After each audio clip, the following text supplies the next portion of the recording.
اس کا نام سنتے ہی مجھے جنت کا وہ دروازہ یاد آتا تھا جہاں سے لوگ جنت میں داخل ہوں گے۔ یا اللہ، اگر وہ میرا نصیب میں ہے تو آسان کر دینا۔ السلام علیکم، welcome to my channel Islamic miracle diaries. کیسے ہیں آپ سبھی لوگ؟ امید ہے سب خیریت سے ہوں گی۔ آج میں آپ لوگوں کے ساتھ ایک بہن کی بہت پیاری سی میریکل سٹوری شیئر کرنا چاہوں گی، جو لکھتی ہیں کہ میں ایک ایوریج سی لڑکی تھی، نہ زیادہ خوبصورت نہ کسی خاص بیک گراؤنڈ سے، لیکن ایک چیز تھی جو میں نے اپنے اندر محسوس کری تھی، اخلاص، یعنی دل کا سچ۔ میں 12th میں تھی جب اسے دیکھا۔ اس کا نام سنتے ہی مجھے جنت کا وہ دروازہ یاد آتا تھا جہاں سے لوگ جنت میں داخل ہوں گے۔ وہ ہماری کوچنگ میں نیا آیا تھا، نمازی، ہمیشہ سیدھا چلتا، کسی لڑکی سے نظر تک نہیں ملاتا، اور یہ چیز مجھے اور اٹریکٹ کرتی گئی۔ اس کی ماڈسٹی، اس کا تحمل، اس کا علم، سب کچھ دل میں اتر گیا۔ میں اس سے کبھی کہہ نہیں پائی، لیکن میری ہر دعا میں اس کا ذکر ضرور ہوتا تھا۔ میرے دل نے فیصلہ کر لیا تھا، یا اللہ، اگر وہ میرا نصیب میں ہے تو آسان کر دینا، اور اگر نہیں تو میرے دل سے اس محبت کا اثر بھی مٹا دینا۔ 12th کے بعد وہ کسی اور شہر چلا گیا سول سروسز کی تیاری کے لیے۔ میں اپنے گھر کی دہلیز پر بند ہو گئی۔ میرے ابو نے کہا، کالج وغیرہ کا شوق مت رکھنا، 2 سال میں نکاح کر دیں گے۔ میں روئی، چلائی نہیں، صرف سجدوں میں گر گئی۔ اس وقت مجھے ایک بات سمجھ آئی، جب دنیا کا ہر دروازہ بند ہو جاتا ہے، اللہ کا ایک راستہ اور روشن ہو جاتا ہے۔ میں روز رات کو تہجد پڑھنے کے لیے اٹھتی، 2 رکعت پڑھتی اور صرف ایک ہی دعا مانگتی تھی، یا اللہ، مجھے میرے نصیب سے کبھی شکوہ نہ ہو، اگر وہ میرا ہے تو وقت پہ دے دے، اگر نہیں تو مجھے اس درد سے آزاد کر دے۔ اس وقت مجھے یاد آئی سورہ یوسف کی وہ آیت کہ میں اپنے غموں کا شکوہ صرف اللہ سے کرتا ہوں۔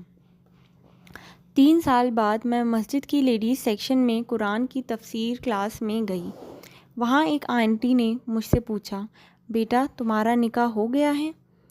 میں نے شرم سے سر جھکا لیا۔ انہوں نے کہا، ایک لڑکا ہے، سول ایسپیرنٹ، نمازی ہے، اللہ سے ڈرنے والا، اس کی امی چاہتی ہیں کسی سیدھی دینی لڑکی سے نکاح ہو جائے، تم سے ملوانا چاہتی ہوں۔ میرے دل نے زور سے دھڑکنا شروع کر دیا۔ نام بتایا، وہ تو وہی تھے میں نے جسے سوچا تھا۔ یا اللہ، یہ کیسے ہو گیا؟ وہ سول کا پہلا اٹیمپٹ کلیئر کر چکے تھے اور اب دوسرے سٹیج میں تھے۔ ان کی امی نے مجھے پہلی ملاقات میں پسند کر لیا، اور جب وہ آئے تو صرف ایک لفظ بولا۔ میں نے ہر منت میں صرف ایک نام سوچا تھا، اور وہ آپ کا نام تھا۔ کسی بھی فلمی شادی کی طرح نہیں، صرف مسجد، تھوڑی مٹھائی اور دونوں طرف سے خوشی کے آنسو۔ نکاح کے بعد انہوں نے مجھے ہاتھ پکڑ کے کہا، میں دنیا میں کسی لڑکی سے نہیں ملا، لیکن ہر دعا میں تمہارا جیسا صبر مانگا۔ آگے یہ سسٹر کہتی ہیں، محبت مل جائے تو معجزہ کہلاتا ہے، لیکن حلال طریقے سے ملے تو رحمت بن جاتی ہے۔ شادی کے بعد ہر صبح میں ان کے ساتھ فجر پڑھتی ہوں۔ ہر شام ہم مل کر قرآن کا ایک رکوع پڑھتے ہیں۔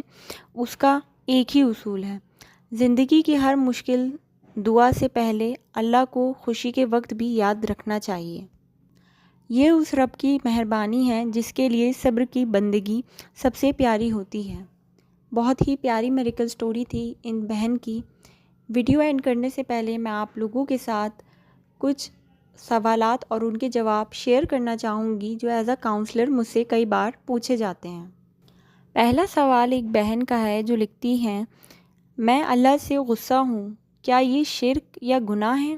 اس کا جواب، غصہ ایک انسانی جذبہ ہے۔ اللہ آپ کے درد کو سمجھتا ہے، اپنا غصہ اس کے سامنے دعا میں اتار دیجیے، یہی تو اصلی رابطہ ہے۔ دوسرا سوال، میں ہر وقت اپنی غلطیوں کو یاد کرتی ہوں، اللہ مجھے معاف کرے گا؟ اس کا جواب، اللہ کا وعدہ ہے، میری رحمت میرے غضب سے زیادہ ہے، تم نے جو بھی کیا ہو، توبہ کے بعد نئی زندگی شروع ہوتی ہے۔ اگر آپ بھی میرے ساتھ کوئی بھی سوال شیئر کرنا چاہتے ہیں تو آپ مجھے کمنٹ باکس میں لکھ کر بھیج سکتے ہیں۔ میں انشاءاللہ جلد سے جلد اس کا جواب دینے کی کوشش کروں گی اور اپنے اگلے ویڈیو میں اسے شامل کروں گی۔ اگر آپ بھی میرے ساتھ اپنی میریکل سٹوری شیئر کرنا چاہتے ہیں تو کمنٹ باکس میں بھیج سکتے ہیں یا مجھے انسٹا پر ڈی ایم کر سکتے ہیں۔ ساتھ ہی اگر آپ لائف میں کسی ایسی مشکل سے گزر رہے ہیں جس کا آپ کو کوئی حل نظر نہیں آ رہا ہو تو آپ مجھے انسٹا پر ڈی ایم کر سکتے ہیں۔ میں کاؤنسلنگ اور تھیراپی سیشنز بھی پرووائڈ کرتی ہوں۔ میں نے اپنی انسٹا آئی ڈی ویڈیو میں مینشن کر دی ہے۔ ملتے ہیں اگلے ویڈیو میں ایک نئی میریکل سٹوری کے ساتھ، تب تک کے لیے اللہ حافظ۔